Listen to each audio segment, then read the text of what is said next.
ববি হাজ্জাজ, আপনি যদি শুরু করেন একদম বাংলাদেশে এই মুহূর্তে যা ঘটছে সেই ঘটনাগুলো যদি আপনি পর্যবেক্ষণ করেন তাহলে কি বলতে পারি, কোন পথে যাচ্ছে বাংলাদেশ? জি, আপনাকে অসংখ্য ধন্যবাদ এবং সকলকে সালাম এবং শুভেচ্ছা। বাংলাদেশ এখন কোন পথে যাচ্ছে এটা আসলে একটু মুশকিল প্রশ্ন উত্তর দেবার, বিকজ কোন পথে যাচ্ছে এটা কে কিভাবে দেখবে, কারণ অনেক দিক দিয়ে হয়তো আমরা একটা ভালো পথে যাচ্ছি।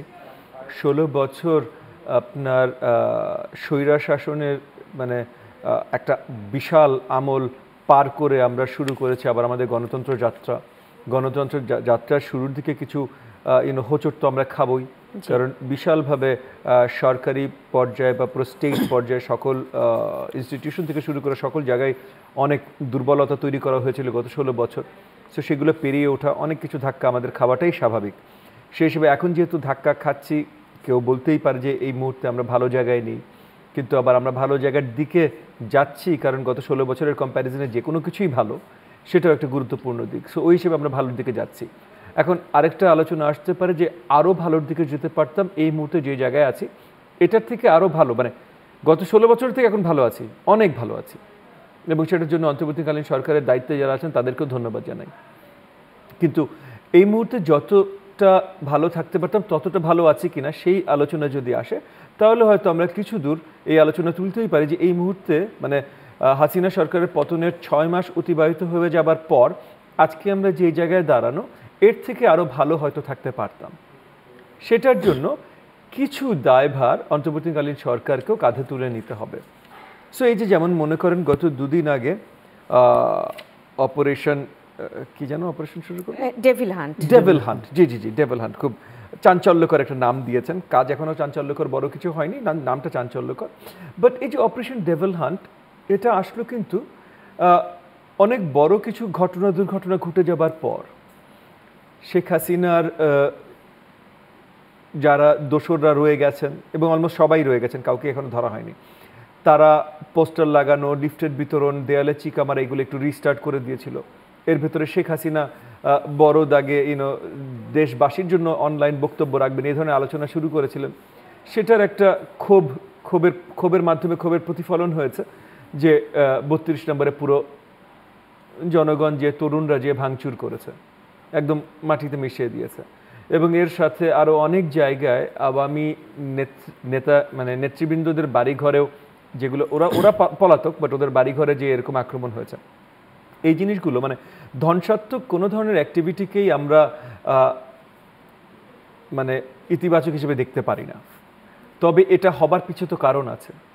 মানে এই যে গত 6 মাস ধরে আপনার শেখ হাসিনার যে দোসররা ছিল, মানে যারা এই যে 16 বছর এই স্বৈরতন্ত্র বজায় রাখার জন্য কাজ করেছে, যারা বাংলাদেশের মানুষের উপরে গণহত্যা, তাদের ভোট ডাকাতি, অর্থনৈতিক লুটতরাজ এত শক্তভাবে করেছে, গত 6 মাসে তাদের বিচার কার্যে আমরা বড় কোনো কিছুই দেখিনি। হাতে গোনা 4-5 জন ধরা পড়েছে, তাছাড়া বড় কেউ ধরাও পড়েনি। আমরা বারবার করে শুনেছি, পুরো অগস্ট মাস সেপ্টেম্বর মাসে শুনেছি 600-র অধিক, 620 বা 30 জন হেফাজতে আছে।